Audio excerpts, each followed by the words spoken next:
It didn't roar. It didn't chase. It waited. 400,000 years ago, the land belonged to it. Imagine a predator that doesn't roar, it simply watches.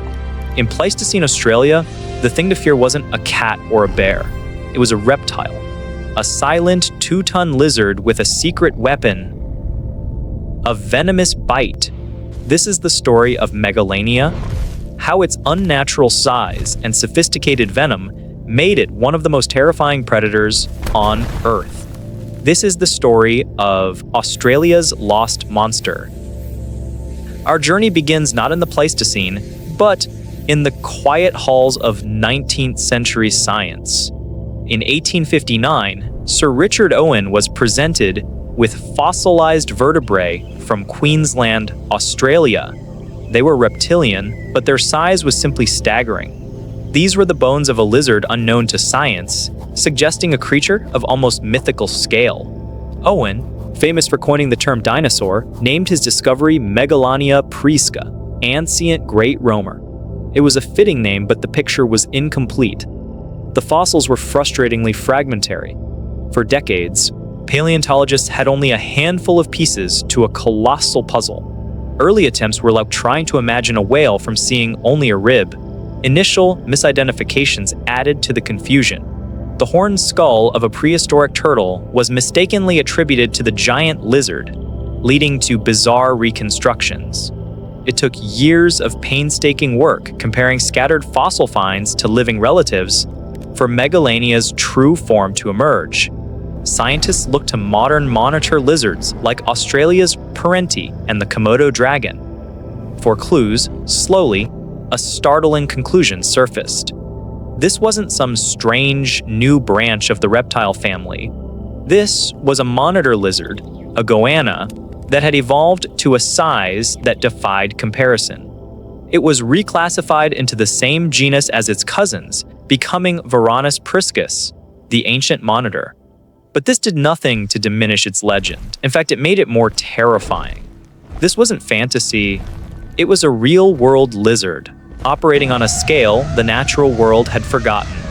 Its existence raised new, unsettling questions. Chief among them, just how big was it and what was it capable of? To understand Megalania is to confront its sheer scale. This animal was an evolutionary extreme with no complete skeleton ever found. Its exact dimensions remain a subject of debate. Early estimates suggested a terrifying length of 7 meters or 23 feet. More recent analyses have revised this, placing most individuals at around 4.5 to 5.5 meters or 15 to 18 feet. Even this downsized version is monstrous. The largest land lizard alive today, the Komodo dragon, reaches about 3 meters. Megalania was on average twice its size. Then there is the weight. While many were in the 300 to 600 kilogram range, some fossils point to the existence of true titans. Extrapolations suggest a possible maximum weight of up to 1,940 kilograms, nearly 2 tons. This figure remains a high-end estimate. Many scientists believe the average was smaller, well under 1 ton. But the fossils prove that giants did exist. Its bones were thick and robust, supporting incredible musculature. Its skin was likely reinforced with small, bony studs called osteoderms, a kind of flexible armor. Its skull was a fortress of bone. Inside its jaw were teeth that were sharp, recurved, and serrated like knives, built for ripping flesh. But the physical damage was only half the story. The secret that set Megalania apart was not in its muscle, but in its mouth.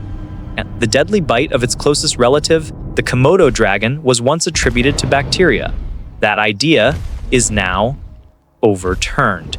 The truth is far more direct. Komodo dragons have true venom glands.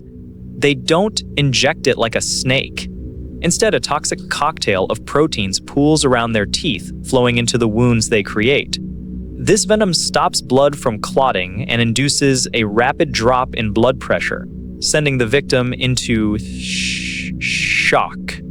Given its close evolutionary relationship, it is almost certain Megalania shared this venomous trait, but on an epic scale. A 2-ton lizard would have produced a massive amount of this toxin. A single bite was a death sentence, even if the victim initially escaped. When Megalania bit its prey, it wasn't just inflicting a deep gash. It was injecting a chemical weapon designed to ensure the bleeding wouldn't stop and that the animal would quickly become too weak to fight back. This made it one of the most uniquely deadly land predators the world has ever seen. And we travel back to Pleistocene Australia, a land where the evolutionary rulebook was written differently. Australia's megafauna consisted of enormous marsupials, giant flightless birds, and colossal reptiles. At the top of this food chain was Megalania. It reigned over a landscape of open forests, woodlands, and grasslands. Here, Megalania was a hunter of monsters. Its prey included Diprotodon, a rhino-sized marsupial, and giant kangaroos that stood taller than a man. It would have also hunted Geniornis, a flightless bird weighing over 220 kilograms. Megalania was not a pursuit predator. Studies suggest a top speed of only 9 to 10 kilometers per hour. It didn't need speed. Its strategy was stealth and overwhelming power. It was an ambush predator. Using its keen sense of smell to detect prey, it would use its mottled skin as camouflage and lie perfectly still.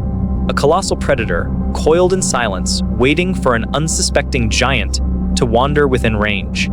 And the attack would have been explosive, a short, powerful charge, then the bite. Those serrated, venom-laced teeth would shear through hide and muscle. For larger prey, the kill was often not immediate. After delivering its venomous payload, Megalania could simply follow the wounded animal at a leisurely pace. It was a walking nightmare, a patient shadow waiting for its poison to finish the job. The toxins would work, causing steady blood loss and shock. Within hours, the giant would collapse. Megalania could then begin to feed, its immense size a clear deterrent to any scavengers.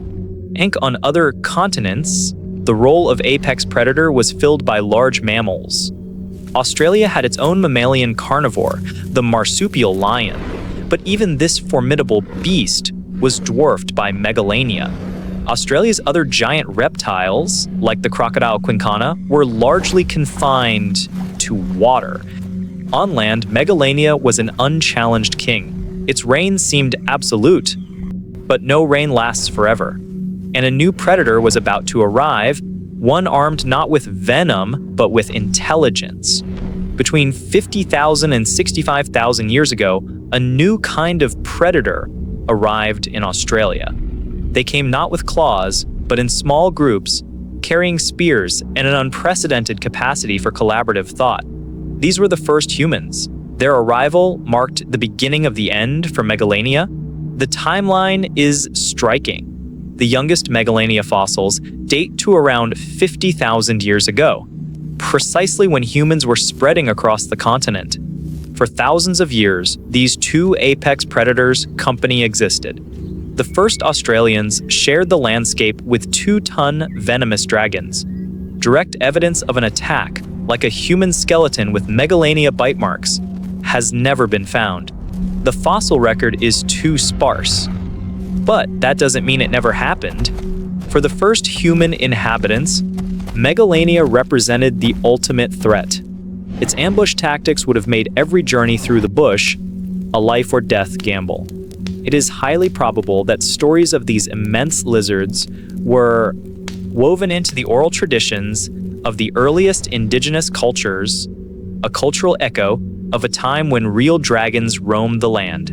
But humans were not just potential prey, they were competition. These adaptable newcomers were incredibly effective hunters. They brought fire to reshape the landscape. They hunted the same large prey that Megalania depended on. A group of coordinated hunters could take down a giant kangaroo, depleting the lizard's food source. Furthermore, humans may have targeted Megalania directly.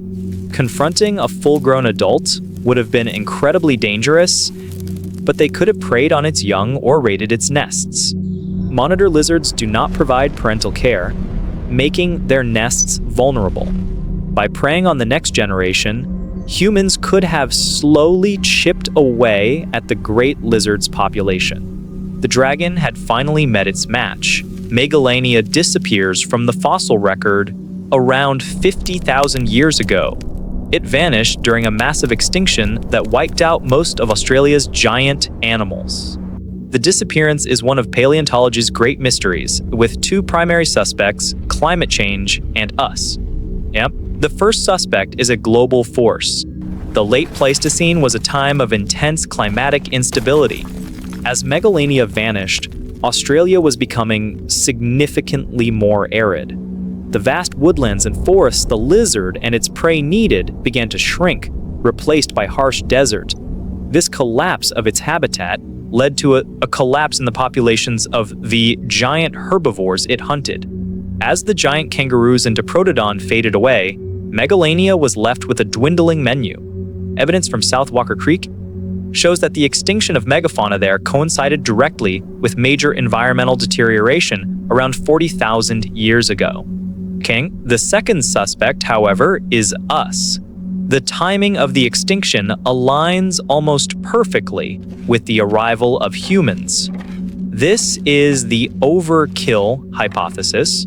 The argument suggests humans swept across the continent, competing for prey, altering the landscape with fire, and hunting the large, slow-moving megafauna to extinction. So, which was it? A planet in flux or a new and deadly predator? The truth likely lies in a combination of both. Megalania's world was already contracting, its food sources dwindling due to a changing climate. Its populations were already under stress. Then, humans arrived, an ecological game-changer competing for the same shrinking resources. It was a perfect storm of environmental pressure and biological competition. Megalania was caught in the crossfire. The story of Megalania is just one chapter in our planet's lost history. But these giants are not gone forever. To uncover more of Earth's forgotten predators and explore their incredible worlds, subscribe now and join our expedition into the past. From a few enigmatic bones, the story of Varanus priscus has grown into legend. This was no mythical beast, but a real-world dragon, a nearly 2-ton lizard that towered over the first humans in Australia. An evolutionary anomaly that combined the brute strength of a giant with the subtle lethality of a venomous bite. For millions of years, it was the undisputed king of its continent. Its extinction is a cautionary tale. It shows that even the most dominant predators are vulnerable to the climate and the fragility of their food web. Whether it was the drying of a continent or the arrival of an intelligent competitor, the fall of Megalania shows that no reign is guaranteed to last forever. The great dragon of Australia is gone. Its colossal shadow remains a fixture in our planet's lost world. And yet, in the vast, unexplored corners of the continent, legends of giant lizards persist. Leaving behind one final lingering question: what else might still be waiting to be discovered?